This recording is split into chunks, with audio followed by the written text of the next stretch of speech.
Free audio post-production by alphonic.com.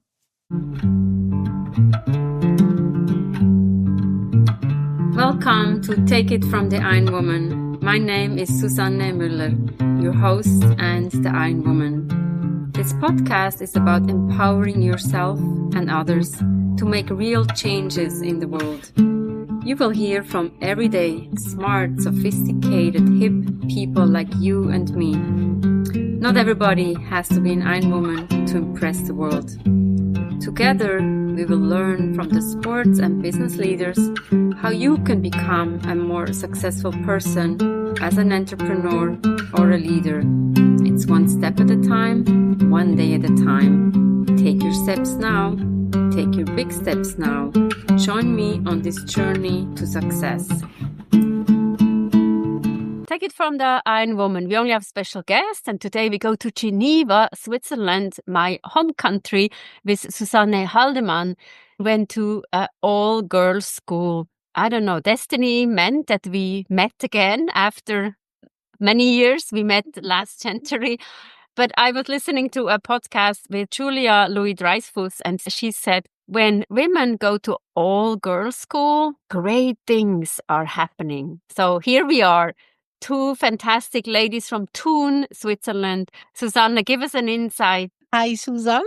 Yes, so from Switzerland.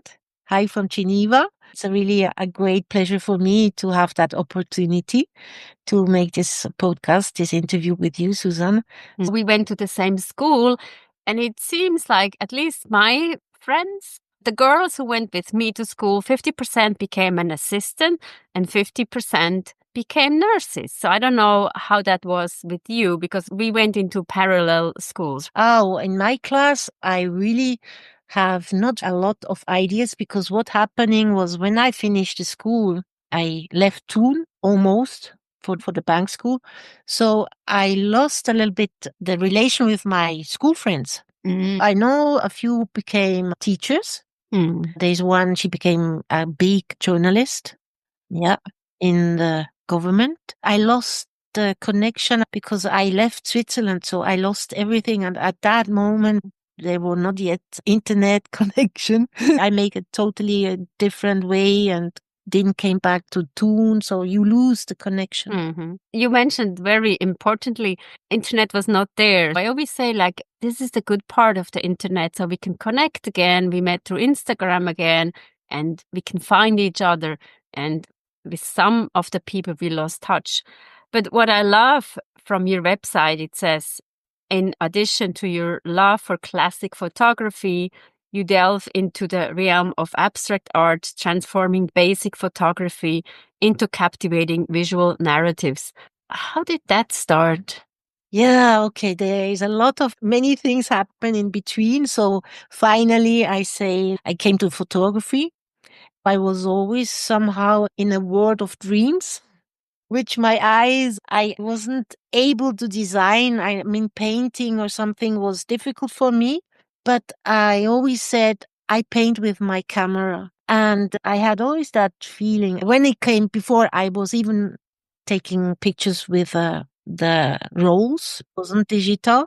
But when the moment came in my life for the digital photography, which at the beginning I was against, because I was against computer, I said, no, I want nature. I want to keep with the nature. I don't want to be on a machines or whatsoever. So when I had no choice. I had to start with a digital camera. That was a few years ago. And somehow I discovered with some application, Photoshop is an application very important for the photographers. And that Photoshop, I'm a self-taught photographer in all the angles. Mm-hmm. I discovered to change my pictures, my basic pictures. And that happened that brings me creativity in that art, in that photography. So it was for me really, it is still a very big pleasure to discover all the time new ways to change my pictures, my basic pictures. It can be anything. It can be water. It can be a house. It can be a stone, a feather, a situation. And then I start to change that. into abstract art. This is so Yeah. fantastic. I took a photography class. Photography, what we think is not easy. You have to observe and you have to be patient, and it's an art. I admire all the photographers. I was in your gallery a few months ago, and looking at your beautiful pictures is something else. You lived around the world. Which part of the world did you live in, and what do you take from all those different stages in your lives? Okay, well, Paris was very important for me. That was the first step because when I finished my bank diploma, I didn't knew what I wanted to become because I was just the bank career. I was 100% sure that I don't want to do that. I choose to go to Paris without knowing really what's going to happen with me. And then there, of course, I saw the fashion, and I had the chance to get in a fashion school. Well, the sewing was not my favorite. That was hard. But the ideas and so I also had, wow, that those moments I really have good memories in the Louvre. So there were classes for design, for act. So I wanted to know about the human body. And then that was the observation to see how the body is and the colors. And that was really a great time. That was the first step, Paris, which was really, spent 4 years there. Then, unfortunately, I couldn't finish that school. It was a question of money. So I came back to Switzerland. And as I said, I want to keep in a canton in Switzerland which speaks French. I didn't want to lose. So that's why I came to Geneva. But then somehow the destiny changed again. And I keep sticking, or how you say, in Geneva. And somehow the work wasn't also, I have to go back to the bank. And I saw that it's really not my profession. I'm not happy. So then after that, what I did, I left to Qatar and Doha, and there I opened a photo studio, not my own one, but for two ladies. And that was really a beginning of the photography. Real photography was for some portraits, families. And there I was still of course, there was nothing about artwork or making abstract photography. That was really family pictures. And from there, that was a great experience. And from there back to Geneva. And then from there, a few months, then again out of Geneva to India. And that was, wow, that was like a Different world. wow, totally. I mean, that was really abstract. Totally. And that opened me surely also again another way of seeing things, colors, cultures, people. And yeah. And it was funny because you see in Qatar, people you can't make pictures in the street. Well, it's already too hot and people doesn't walk in the street. But still, if you have the possibility to have your camera, people don't allow you to take pictures. I was in that Frame of mind, or frame of mind, exactly. And then when I came to India, so I was thinking, oh, here I have to be careful because I don't want to just make pictures and maybe they don't allow me. And then it was so funny when I had my camera without even taking a picture. People come in front of me and say, picture, picture, picture. It was really incredible. So I had the opposite in front of me. So it was really amazing. It was fantastic. And I really had almost the opportunity to become a photographer in the Bollywood industry. And that was the moment because I wasn't alone. I was with my son. And at that time, he was like, how old? He was between 10 and 11. And he was fed up. He wanted to go back to Switzerland. He wanted to go back to Geneva. My sweet son, what are we going to do? Yeah. I have no job. Here I have a fantastic job in the hand or in the future. And then people in India doesn't understand when you're Switzerland, it doesn't mean that you are Swiss, you are rich. would be nice. So they were like, you are not, you have to listen to your son. You can't be so egocentric. And so after a while, by listen, all this accusation that I'm too thinking only about myself and my son wants to go back to Switzerland. So I make the decision to come back to Switzerland. And yeah, and the photography stopped for a while, even for a long while. Then something happened again. It was funny because I was thinking, I was a person who didn't wear glasses. I had lenses. And then I had some problems with my eyes. And I said, okay, I have to get glasses. And for this, somehow I said, okay, from maybe now the photography is finished for me in my life. So I take glasses and I was sitting on the chair for the optician. That thought came in my mind. It's finished. 1 week later, somebody called me who thought I'm still in photography. It was a person I haven't met since 10 years. I got to see her and we spoke and she had a fantastic, really opportunity. She was a DJ, a woman DJ. And she traveled around because she was doing music when these Formula One cars having the race, and then there is a break, and she made the music at that moment. And she said she need a photographer. She need to have nice pictures, but I had no camera anymore because something happened in India. They got broken, and that's why I had no camera no more. And then I was like, yeah, but it's many years past. So how can I go back now to the photography? And I have no idea about digital, but somehow it happened. I got to a digital camera and I started the photography, fast cars, Formula One, and all this life. But then she left because she had, I say, télé-réalité. It means in TV, the shows like a reality show, exactly. It stopped again, my photography. But then I go further. I do concerts, photography, and step by step. And finally, now since 2020, I'm really into this really studio and abstract photography. Since 4 years, I did a little bit before, but now for me, I'm working even for exhibitions and It's just amazing to listen to you. It's kind of like the whole world is coming together between Paris, Qatar, India, Geneva. Everything sounds glamorous from the outside. But as we know, it takes one step after the next step. And it's also amazing that things are coming your way. How are you so open that people in a way find you? Sounds magic to me. Wow. Hmm. Well, you say Bollywood. You almost got offered a job at Bollywood. Yes. How did that happen? I didn't went to India for the photography, actually. I just came back from Doha and it was not supposed that I come back. So I was a little bit in troubles and I was working in a store, this esoteric store, spiritual shop.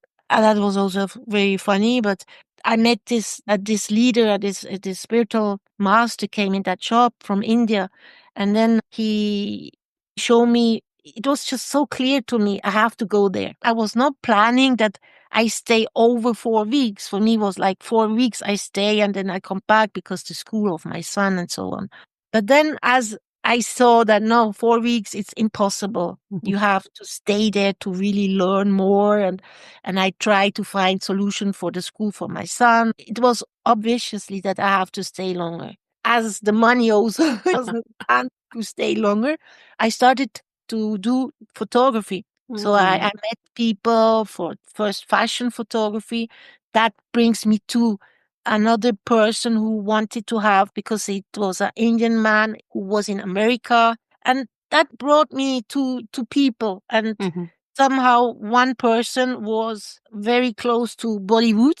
And that person said, you should go. I introduce you to Bollywood because Bollywood loves Switzerland. I mean, Swiss photographer doesn't live there in India.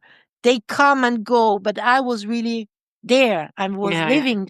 I was just almost signing the contract. But then it happened that my son cried, said, no, mom, I want to go home. I want to go back to Switzerland. I want to go back to Mm. Geneva.